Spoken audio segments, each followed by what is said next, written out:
So you've read the title, or you've misclicked and you're very confused. That's cool too. If you're not aware, this is a series on my channel where I do some bite-sized reviews of K-pop comebacks. I enjoyed the series a lot last year when I remembered to do it, so I'm excited to do it again this year. Let's get started with a simple, don't get upset if your favorite release doesn't get mentioned. Avid will only tolerate so much K-pop media before lighting my external hard drive on fire, so... Let's get it, hold on, man. That's chillin', oh my god. Dance like downtown, yeah, like downtown. Crush, MCND.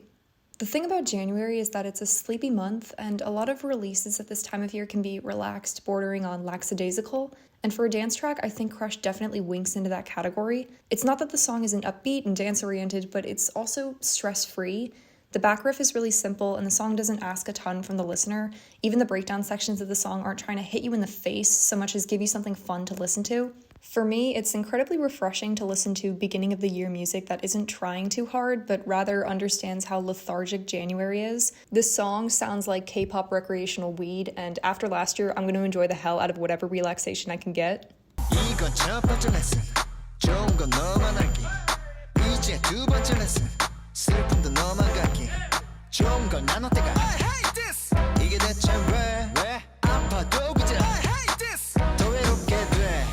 Thank you. You know. Okay, this was awesome, and I can't show most of it on this channel without getting reported, but damn, that's a hell of a way to start a video. The obvious treat is the cinema, the references to classic mobster movies, fight movies, spy movies. I think the illusions were perfectly chosen. I particularly like the color palette selections, starting out with these washed out, desaturated palettes of black and gray, and the gradual inclusion of color into fully contrasted bright hues as he slowly climbs his way back to the top. The rhyme schemes are catchy and witty, and the rhythm of the lyrics has this punch in, punch out that suits the fight style. His voice is so casual and coy and has no space for self-pity, but then he drops in these confessions like, "I hate this," between the lines, and we get to see the speaker's internal emotions cropping up despite his determination to force it all down. The verses have this ongoing commentary where he's trying to forcibly consume the values of this macho dog-eat-dog society, even as his own emotions are crying out. In the bridge, when he repeats the word me over and over, we're watching the definition of who he is visually change in front of us. Every time he says me, he's talking about a slightly different man. I also really like that this is a return to the true classic badassery, where hurts actually matter and the style and sound aren't about looking cool or boasting superiority, but about coming back from the concrete. And this comeback is both proud of that badassery and able to question it and its validity against emotion and personal stance. He's basically thanking the people who've hurt him for making him who he is and reminding him what the stakes are. The song believes that badass is a title that should belong to underdogs, but it also acknowledges the punishment that achieving badassery has on a person. So while it's both gorgeous and exciting, it's also a little more than skin deep about the price of power and the loss of self.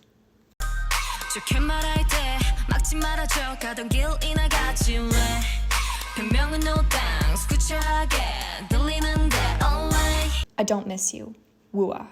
The mixing in this song is such high quality, what the hell? This is the kind of clean-cut layering I'm used to hearing from JYP. Again, it's January, and I think that where this could have gone full beat drop, full teen crush, I love that they kept it chill and clean. There's so much personality in the video and the vocals. You can tell that every single girl has her own defined place in the group. Every time I worry a certain member might fall into the extra girl category, she starts acting like a center. I Don't Miss You definitely sounds like boyfriend music, and that's so fun to see from a girl group. It's got a bit of tomboy energy for all that it's sugar pop. This sounds a bit like a Big Time Rush release, and for a girl group who's having this much fun, that's actually super nice to see.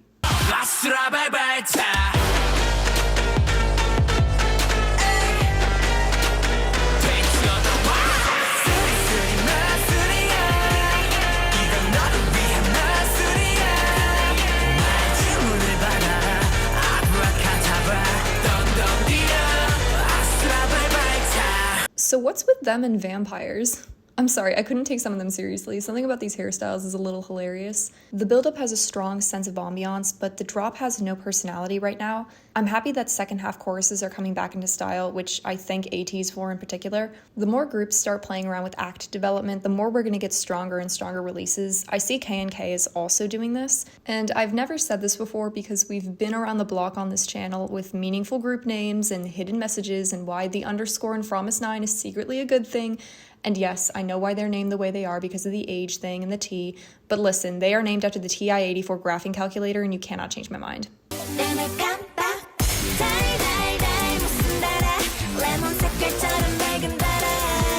Lemon Candy, Pink Fantasy. Okay, why does this look like it was filmed in 50 frames per second even though it's only 30? It's oddly over smooth, but it doesn't have a concept that really justifies how many frames I think I'm seeing. I can appreciate what Lemon Candy is aiming for, and I think the chorus is actually catchy, but its verses are just too simple for the chorus to pay off, so it kind of just fades into its own backdrop before it can really get going.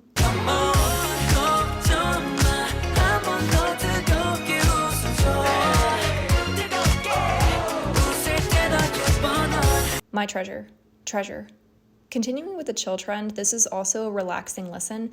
I can't say there's much that stands out to me in the production or melody, but the beat switches and vocals keep the song from being immediately forgettable. This is one of those out of winter releases where the sunshine atmosphere is actually opposites attract rather than totally jarring.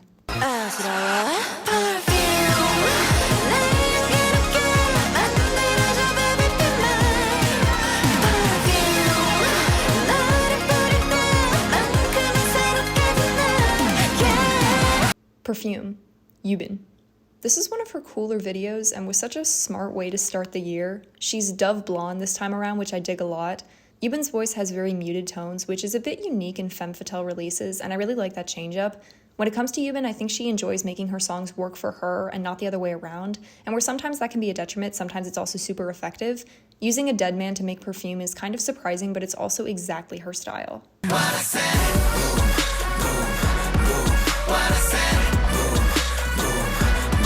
What I said. Victon. Color grading and joint choreography, thank you. There are so many elbows in this comeback, but I think the dance plays to their advantage. The woodwinds are a nice touch, and they sort of suck the moisture out of the song so it's not super greasy. They give your ears something to listen to underneath the song itself. I'm not sure if I'll be listening to this song a ton because it's neither awful nor particularly special to me. That bridge is easily the most dynamic part of the song, and it makes me wish the rest of the song was that well thought out.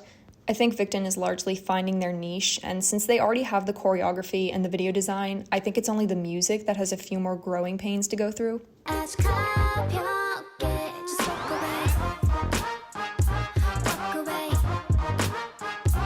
Walk Away, Hyeon. There's an odd phenomenon in K-pop where soloists are at such a disadvantage that a lot of them seem to just ignore conventional trends on the whole and shoot for whatever makes they themselves happy. You wouldn't see most groups releasing something like Walk Away, but for Hyeon it works because she's a soloist. Her body of work only needs to directly represent herself and what she wants to listen to. While I do wish that solo artists weren't quite so outmatched, many of them, by virtue of being alone, escape the vast amounts of sculpting that groups need to do just to make bank. And I'm not saying that I want soloists like Hyeon to stay underground because my precious or whatever, but rather that I like the storytelling and the charm, and that her voice doesn't have to push itself into other genres to please a group dynamic.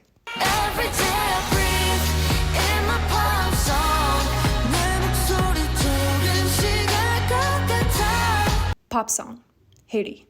This kind of ties in my last comment. There's a casual, dreamlike, or hypnagogic quality to pop song that complements the sweetness of the music and the range of the singing. Not only is it uber colorful and vaguely disconnected from reality, but there are also moments when it sounds like 4 different voices with 4 different colors are singing at once, and I love that. And I mean, yes, I know that there's a feature, but I think Haiti is playing it perfectly in this song, and I would love to see what they make next.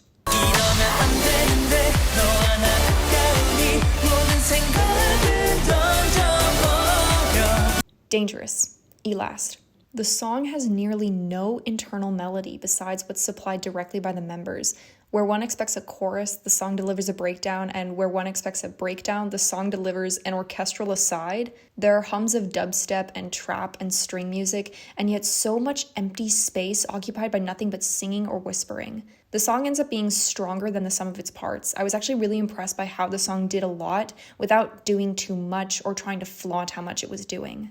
As far as I know, 늘 함께였어. 너무 어려서 소중한 건 몰랐어. Never Let You Go, Alexa. I'm so glad to say that I love this song. The conflict is so natural and the melody is perfect for her. This song is brutally honest, and her voice is so close to breaking at several points.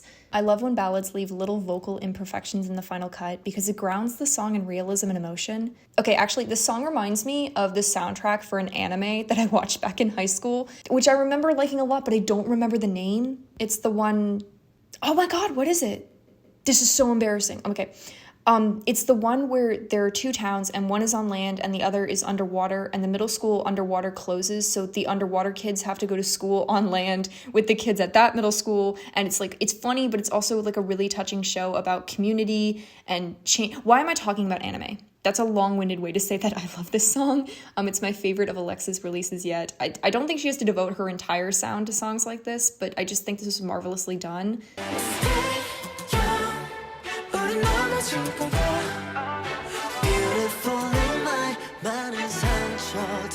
Stay Young, AB6. For all the appeals in this comeback, none of them are so forceful that they consume the song or the video.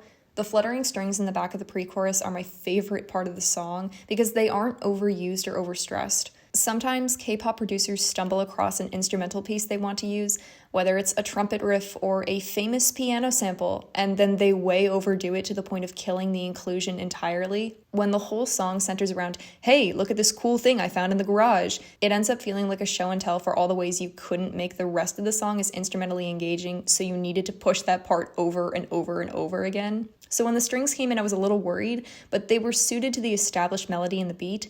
I actually think they could have gone even further with it and brought more of that flutter and air into the chorus itself. I think that would have taken it to the next level.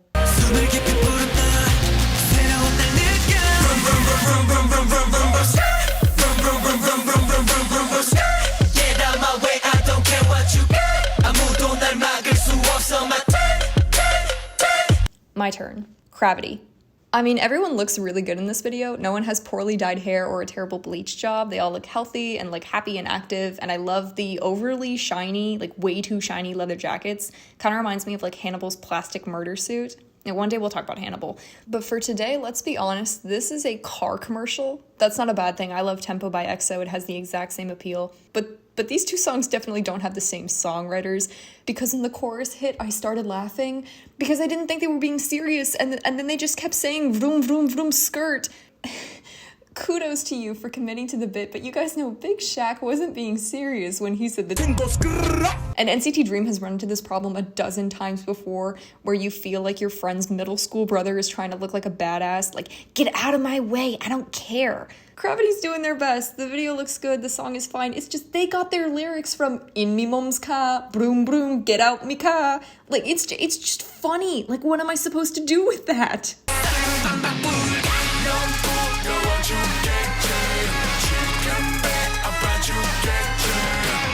I do think that EDM has been fatigued by K-pop, but this is what I imagine Blackpink would sound like if they were a boy group. It's got that EDM core and the dance focus, and then there's the acoustics in the pre-chorus, the vocal buildup, and a lot of cubic sounds in the chorus.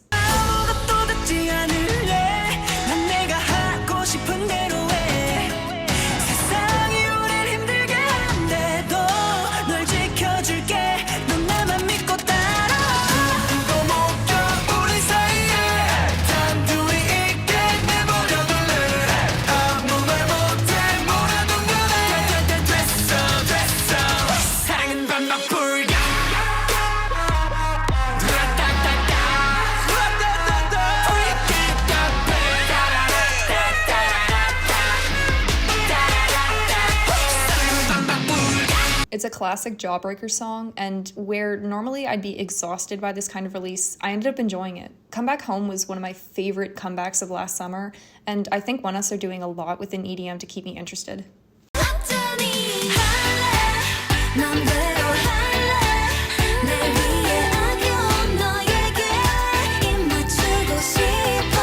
Time for Me. Very good. The song has really good moments, and the members can absolutely sing. I think there are places where it could have been slightly more adventurous, or could have incorporated the really strong melodies from the bridge into the chorus or the verses, but the group singing and layering is really pleasing to the ears.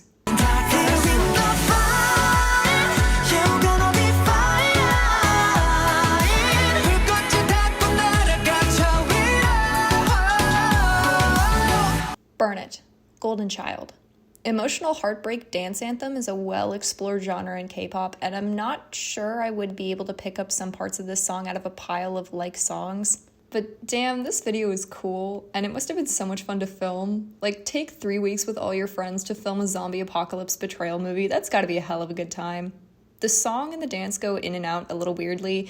The dance sections are not perfectly incorporated, but I do feel bad for all of their characters. They tried so damn hard to keep each other alive. Like, what the hell, Golden Child? You bastards, I was rooting for you, and you do this?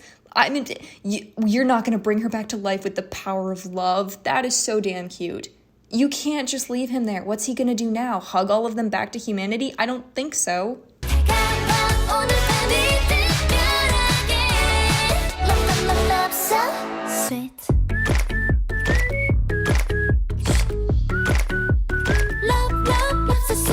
Love So Sweet. Cherry Bullet. The synth in Love So Sweet is some of my favorite this month. It's oddly bitter, despite all the bright packaging. There's a somber scent to the melody, and replacing the beats with claps and low pulse make it unlike songs of this style. While the chorus does opt for something much closer to the typical sugar pop style, the melody is slightly robotic and creepy, and it feels like as much as this song is a sugary love song, it very much wants to be something else. There are strange chords inside the song that are molting into a different tone, and it's super interesting to see a color pop song that is sonically disenchanted with color pop. I'm looking into it too much, but the song seems to be rebelling against its own internal coding as a love song. I would love to see that as a purposeful concept, and I would love to see Cherry Bullet do it. And yes, that's very much up Red Velvet's alley, but I also think Cherry Bullet is primed to do it. I think they deserve it.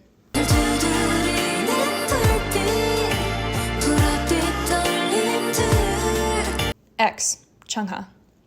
This album has more promotional singles than some mini albums have songs. X has a good sound to it. Chungha can definitely sing with emotion, and I like this softer side to her voice. I like the final act of this song where the production really steps up and the rhyme scheme is at its most developed and she's singing over herself. It's been a year. I am ready for the album. You better believe I am ready for this album.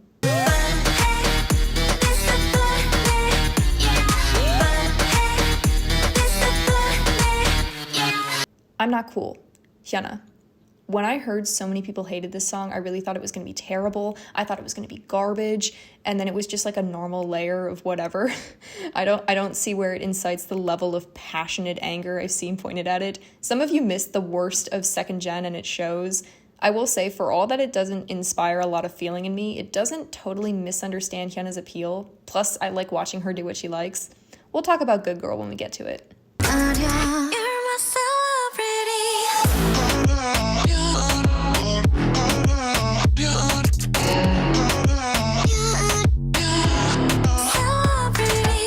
Celebrity, IU.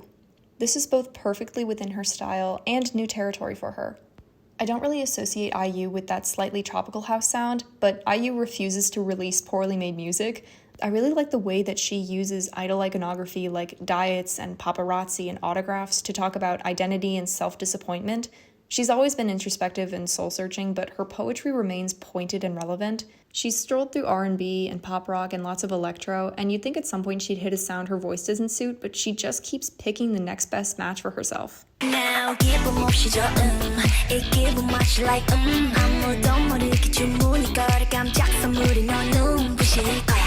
Da-da Dance, IZ*ONE.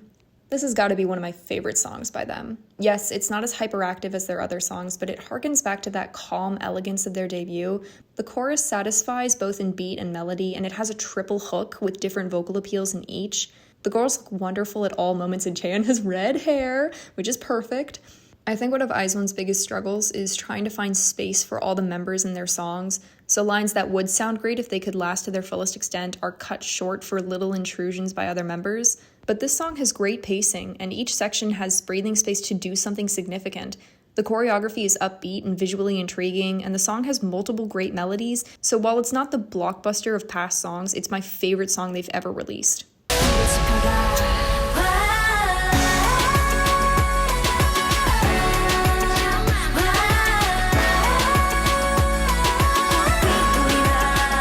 Hwaa, I-DLE. I think for me, Hwaa falls into that same category as Señorita, where songs are stronger than the sums of their parts. Hwaa is a good listen, and Minnie has red hair, because, God, I'm so biased. I will say that despite all the statements and connections to fire and anger, I found this was rather untheatrical of them. I don't actually think that that's a problem or a negativity, but it does feel a little out of place since they've been pushing their image exponentially over the last year. There are things I absolutely loved. I think this song and this album displayed a really great connection between the members' voices and presentations, as well as some really clever mixing. I-DLE seems to really hit their stride in knowing what each member does best, so every voice and every appeal is playing to the strengths of the group. Every member is carrying her side of the music. What I don't understand is people who are upset with the amount of lines Minnie received in this album. Her voice is perfectly suited to this timbre of music. Her voice is the breakout quality in some of these songs, so I'm not upset at all that she's so vocally present. Hwaa is a calm release, and I really like that this month.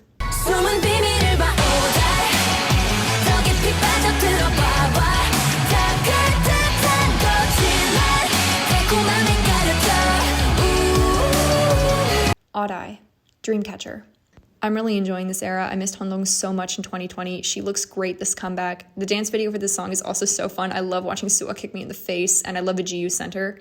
I was excited to talk about this song because it's super fun, and I love this choreography and the styling. Yuhyun has my favorite hair color for her back. Xian looks so good. The song reminds me of the musical progression of Hate by 4 Minute. I love a good callback to 4 Minute. But as I was trying to write this review, I kept feeling more and more weird.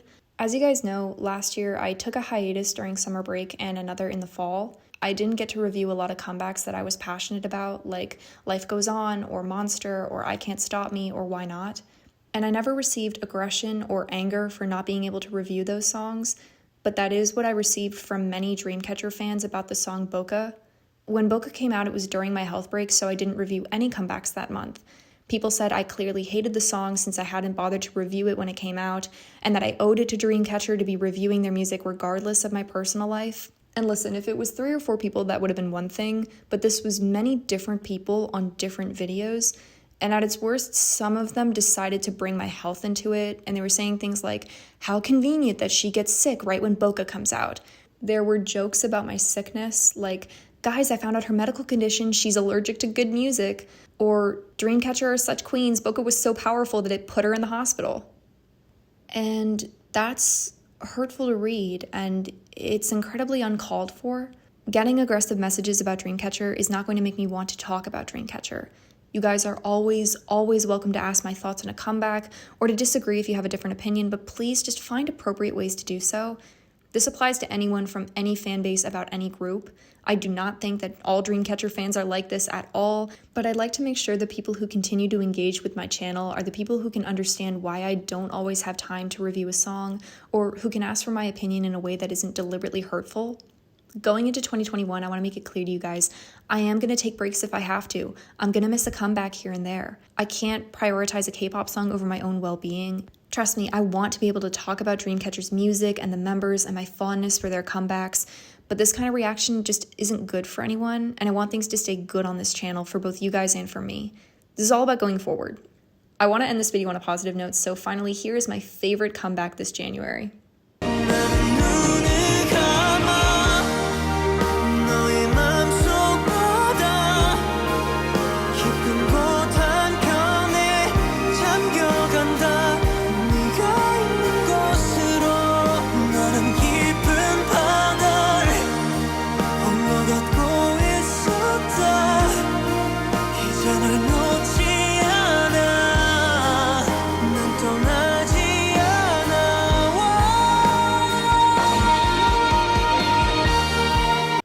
Your Ocean, Hope you pull up.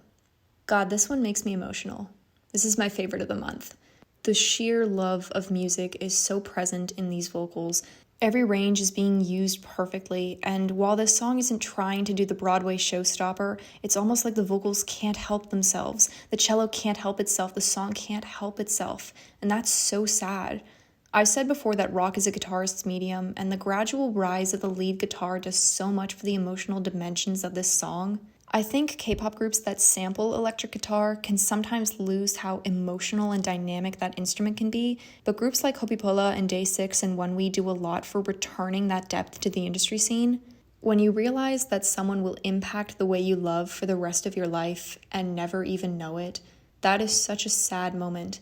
A song is a success in my book when it manages to press its emotions outside the measure and into the listener. You can't help but feel it when you listen to this song. And that is that for January. But don't worry, the long-promised Red Velvet video is coming. We're going to talk about cinema, we're going to talk about editing. I'm excited to see you guys there.